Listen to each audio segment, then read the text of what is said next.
Žinot, kas yra liūdniausia? Rašo man žmonės, skambina. Sako, noriu, Edgarai, kitokio gyvenimo, geresnio gyvenimo, noriu ir daugiau pinigų, noriu ir santykių geresnių, noriu ir sveikatos geresnės. Visko geriau, normalu, siekiam mes, kad būtų geriau ir geriau. Ir aš duodu jiems sprendimus. Paprastus, aiškius sprendimus.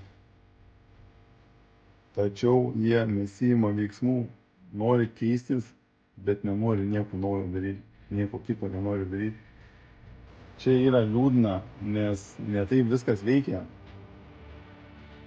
Neužtenka to paties, nes taip kaip gyveno iki dabar, jūs atvedė iki ten, kur jūs esat.